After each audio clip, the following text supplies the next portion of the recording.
Queen will have watched Royal Ascot 2021 on TV despite missing out on first day.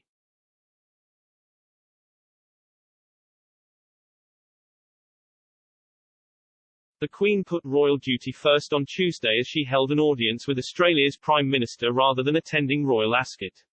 But despite missing out on the event's first day, she is likely to have watched the coverage on television, a royal commentator has claimed.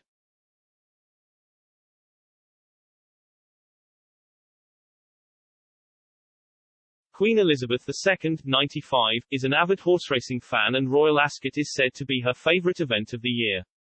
Traditionally she attends all 5 days of the spectacular racing festival but skipped the first day as it kicked off this year.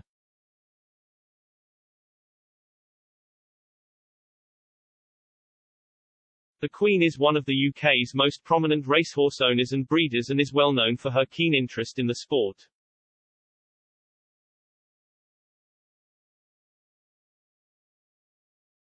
She has horses running on every day of Royal Ascot this year, and while she may have been sad to miss out on Tuesday, she put royal duty first.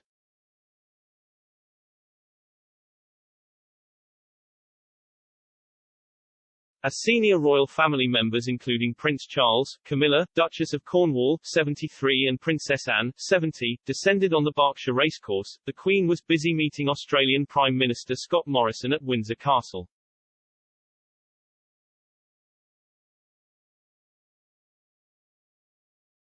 The special audience took place on the same day the UK government announced a new trade deal with Australia.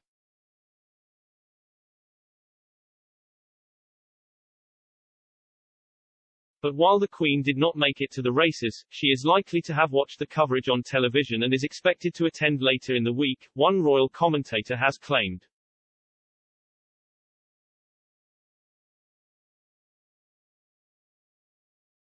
Royal commentator Richard Fitzwilliams has attended Royal Ascot for more than 4 decades and told Express.co.uk, the Queen was absent from the opening day of Royal Ascot.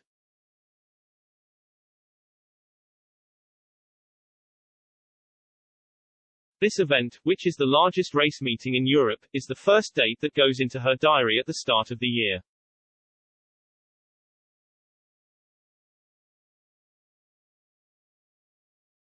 She has only missed it twice before, when she was pregnant, and last year no spectators were allowed.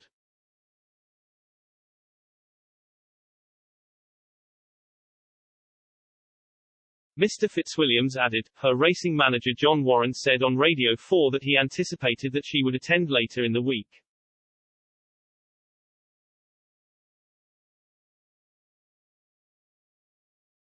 The commentator praised the impressive royal family turnout at the event, despite the Queen's absence.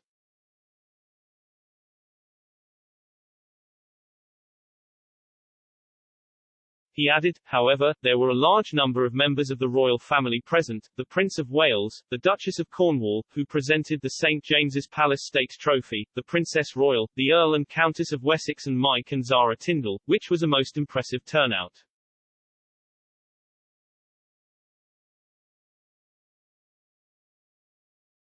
A crowd of 12,000 daily is allowed as part of the government's events research program, and I was highly impressed by the sights and sounds of one of the world's most colorful and spectacular events, though it was much scaled down in size.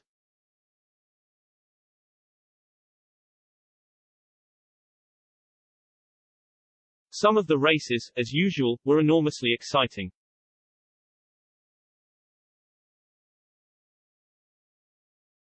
The Queen has had an extraordinarily busy few days, having attended the G7 summit in Cornwall, celebrated her official birthday with Trooping the Colour on Saturday, and hosted US President Joe Biden at Windsor Castle on Sunday.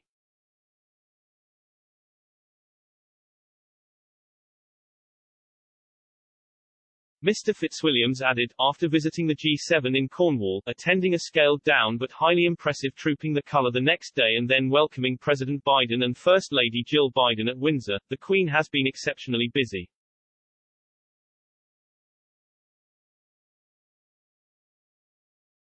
Today she received the Prime Minister of Australia, Scott Morrison.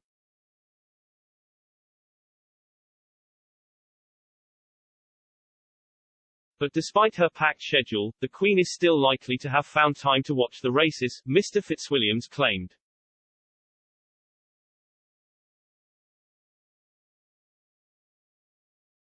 He added, "It is not, however, difficult to guess what she, as one of the world's experts in equine matters, was watching on television when time permitted."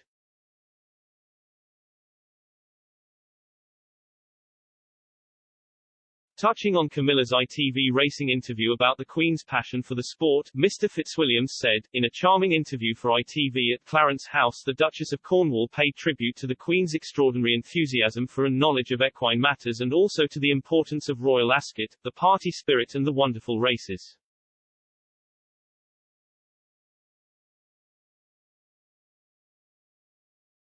She said she was looking forward to it enormously and it was the most special week for everyone who loved racing. She predicted astronomical crowds when things returned to normal."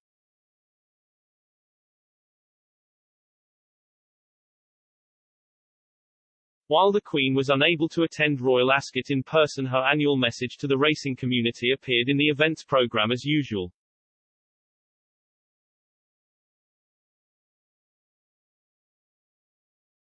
This year the Queen's Royal Ascot message read, "I am delighted to welcome all those attending Royal Ascot this year, as well as the millions of people from around the world who will also follow the racing remotely.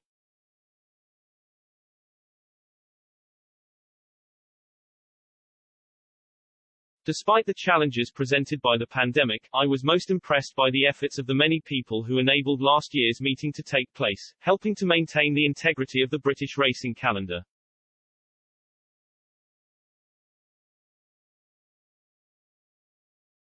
And after their absence in 2020, I am particularly pleased that some spectators will once again have the opportunity to visit the course for this unique and special occasion."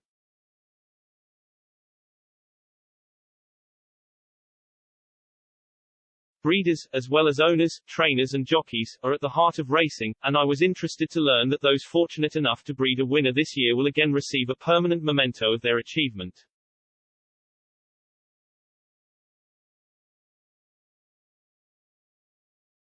I wish everyone involved with this year's Royal Ascot a most memorable and enjoyable week.